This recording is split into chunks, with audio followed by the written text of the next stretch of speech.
În această seară voi face o rețetă rapidă. După cum vedeți, am tăiat carnea, bucățele. Le voi înșira pe acest băț bucățile de carne după ce le condimentez. Mai întâi le tai. Cotlet de porc fără os, da? Le tai așa bucățele și le bag pe băț, da? Pe băț. Dona le are deja pe băț de la magazin, eu mi le fac fresh, da? Și cu niște cartofi, cu ceapă, o să vedeți voi. Stați până la final și o să vedeți despre ce este vorba. E o rețetă simplă. Am și coaste de porc afumate, am și cârnați, dar nu o să folosesc cârnați și coaste, decât fac această simplă rețetă rapid, așa că. Am tăiat carnea deja. Acum am 4 căpățâni de usturoi, aproape 5, da? Le voi pisa direct peste carne, plus ce mai am restul de condimente. Am pus deja usturoiul. Voi adăuga sare de mare, da? Nu foarte multă, îndeajuns. Piper, bineînțeles, vom pune. Așa. Voi pune, cum îi spune, pudră de ardei iute, da? Voi pune ardei iute, dar sub forma aceasta, ardei iute pisat, cu semințe, cu ardei iute pisat și uscat în același timp, da? Stați așa că n-am deschis cutia, e cutie nouă, da? Am cumpărat una nouă și am uitat să o deschid, să o desigilez. O să pun cu partea asta ca să nu cadă prea mult. Stați așa că pun cu partea asta altă. Cam atât ajunge. Bineînțeles vom adăuga și busuioc, foarte puțin pentru gust.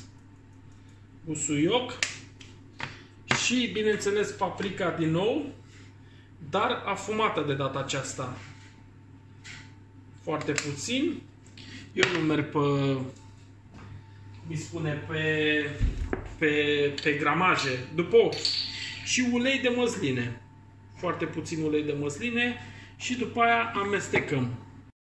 Voi înșira pe băț acum toată carnea, care am amestecat-o deja. Carnea este amestecată, miroase nemaipomenit, da? Și îi dăm drumul la treabă. Deja am început să înșirez carnea. Să înșir, pardon. Am zis să înșirez. De unde ies cuvintele astea, nu știu. Mă uimesc câteodată pe mine însumi. O să dureze ceva, vă dați seama, că le-am tăiat așa mai mici, mai mari una alta. După cum vedeți.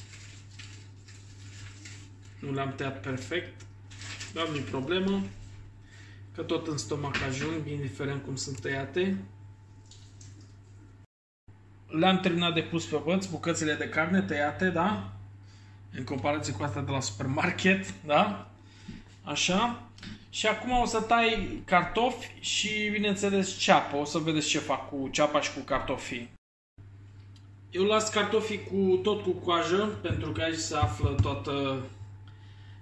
tot secretul, ca să zic așa. Sunt foarte gustoși cu coajă, dacă nu-i curățați, toți nutrienții sunt în coajă, da? Avem o ceapă galbenă, normală. O să o tai așa mai bine.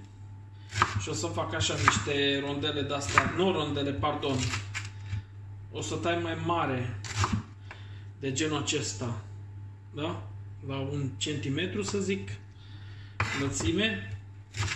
Ceva de genul, da? Nu prea subțire. Și cartofii o să-i tai pe jumate, e de ajuns. Nici nu trebuie altfel, tăiați pe jumate. Nu sunt nici mari cartofii, bineînțeles. Pe jumate sunt de ajuns, credeți-mă, dacă sunt tăiați. Mai ales la mărimea aceasta, după cum vedeți, nu sunt mari. Sunt cu 3 degete, ca să zic așa, 2 degete jumate. Unii sunt mai mici. Și o să-i pun în tavă acum. Hai să vă arăt.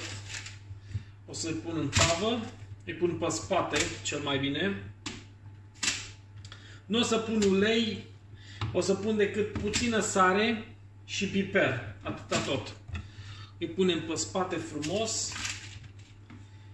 Punem ceapa acum, pe lângă, chiar și peste, nu-i problemă. Așa. Și după ce am pus ceapa și tot ce trebuie, bine, eu folosesc hârtie de cop ca să nu se lipească de tavă. Este mult mai bine așa. Nu folie de aluminiu pentru că nu este bună pentru sănătate, da? Folia de aluminiu. Deci cam așa arată. Ca să vedeți. Iar acum o să adaug.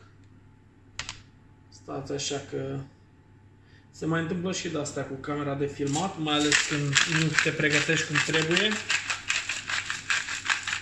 Punem frumos piper, puțină sare, nu prea multă, sare de mare.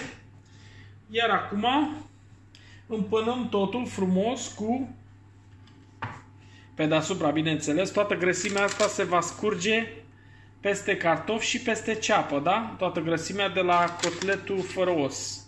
Cotlet care l-am făcut să fie carne premium, între ghilimele, de pus pe băț și de făcut pe grătar sau la cuptor cu grill, depinde acum fiecare. Eu îl fac în casă, că vremea de afară nu prea îmi permite să fac grătare. Și acum se duce la cuptor frumos, la 180 de grade, cuptorul meu, bineînțeles, care are fan, încălzire pe fan, pe grill, inclusiv de jur împrejur, deci 180 de grade e de ajuns.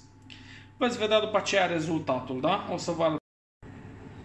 Cam așa arată pentru moment, după vreo 10 minute, să spun așa.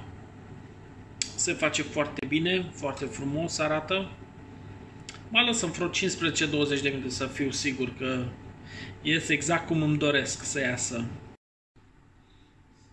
Cea mai importantă parte este partea gustatului, pentru că de mirosit miroase foarte bine și nici nu vă dați seama. Păcat că nu puteți să mirosiți, puteți doar să vedeți și să admirați, dar în rest nu puteți să mirosiți și mirosul cărnii făcute la cuptor în stilul acesta. Un stil foarte simplu, nu este ceva complicat, da? O să ornamentez farfuria și o să gust să vedem ce a ieșit până la urmă. E prima dată când fac așa carnea de porc de cotlet, da? În stilul acesta. E mai grasă și a lăsat grăsimea după cum vedeți peste cartofi, nu e niciun fel de problemă, din contră o să fie niște cartofi foarte gustoși. Mi-am pregătit și murături, bineînțeles. Un pahar de pălincă de Maramureș, din Maramureș, tot aia este, da? Și voi face degustarea, nu înainte, să vă spun noroc, sănătate, este suc, da? Suc din acela din Maramureș. 40 de grade.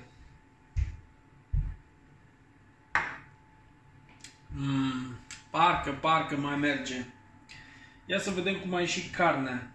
Să vedem cum a ieșit cărnița, da?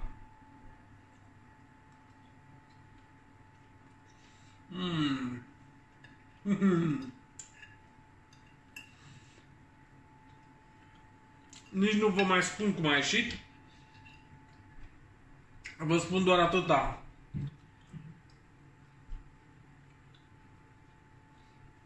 Și cartofii. Încercați-o. Rețeta asta. Nu veți regreta. Și vă garantez, Dincă Iulian Kitchen, n-aveți cum să dați greș cu Dincă Iulian Kitchen. Vă pup!